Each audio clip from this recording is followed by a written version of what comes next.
Charisma is a weapon, and when used right, it's deadly.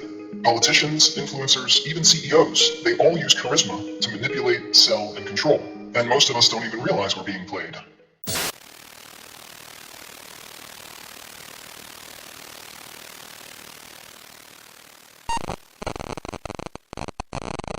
Quick confession.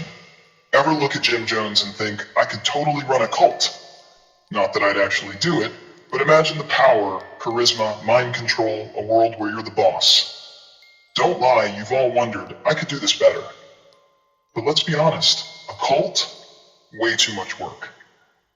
I can barely keep my plants alive, let alone manage thousands of followers. Too many spiritual needs and healings to deal with. But think I couldn't pull it off? Stick around till the end. You might be surprised by my charisma. Alright. I'm not here to recruit you into anything, yet. For now, let's just say this.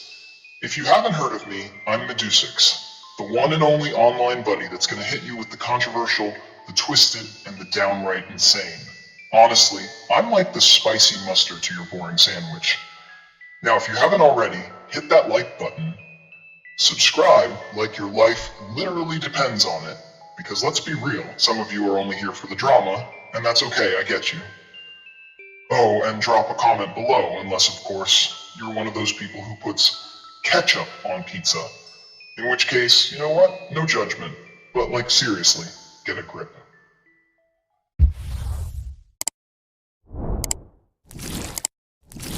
Today's episode is another deep dive into the darkness.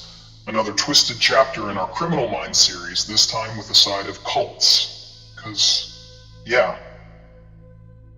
Cults are pretty much just criminal minds dressed up in fancy robes, with a side of mind control.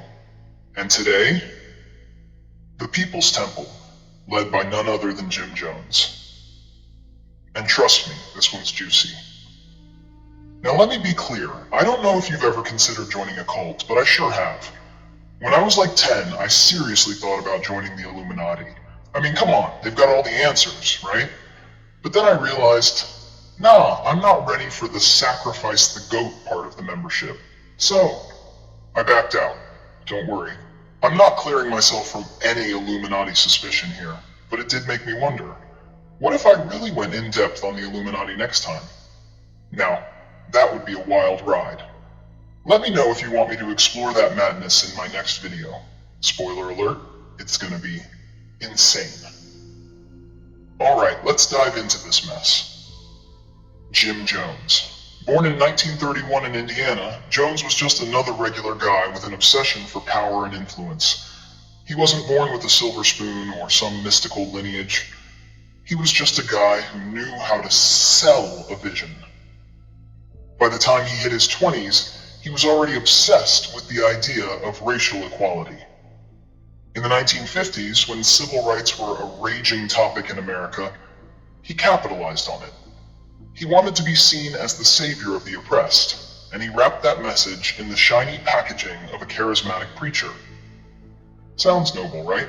But if you've ever heard the term charismatic sociopath, you'll understand what he was really up to. People, desperate for change, flocked to his church, the People's Temple. He wasn't offering salvation in the traditional sense. He was offering comfort. In the wake of racial violence, poverty, and the failure of traditional political structures, Jones's message of hope seemed like a lifeline. And let's be real, who wouldn't want to believe in a man promising a utopia free of racism, greed, and oppression? But behind the scenes, it was all just smoke and mirrors. By the time the 1970s rolled around, Jones wasn't just a preacher. He was a full-on cult leader, manipulating minds and controlling lives. He used everything at his disposal: fear, paranoia, isolation, and above all, charisma, to maintain absolute power. His tactics weren't just limited to inspirational speeches and convincing sermons. They went much darker.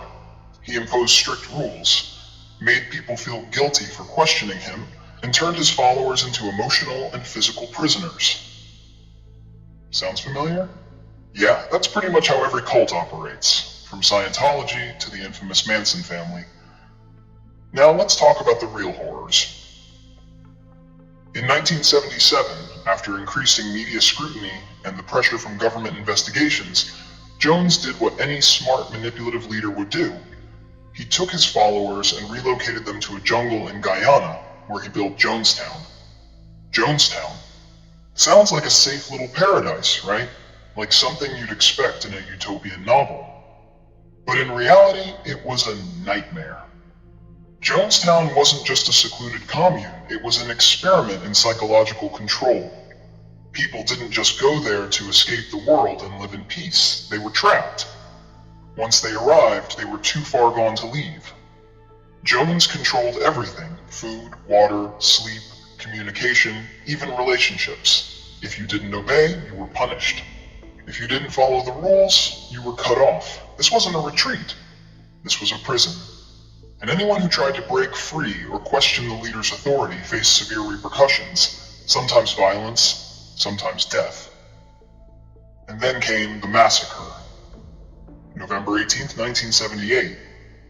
More than 900 people, men, women, children, died in an orchestrated mass murder-suicide.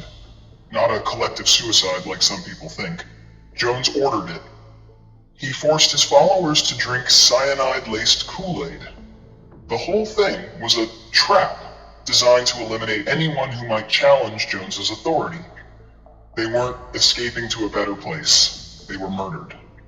Over 900 souls lost, in one of the largest death tolls in American history until 9/11. But here's the real kicker. This wasn't Jones's first show of cruelty. He had been running a totalitarian regime for years, using physical, emotional, and sexual abuse to keep his followers under his thumb. Those poor souls weren't just manipulated, they were tormented. Women were forced into relationships, dissenters were publicly humiliated, and those who tried to leave were either punished or eliminated.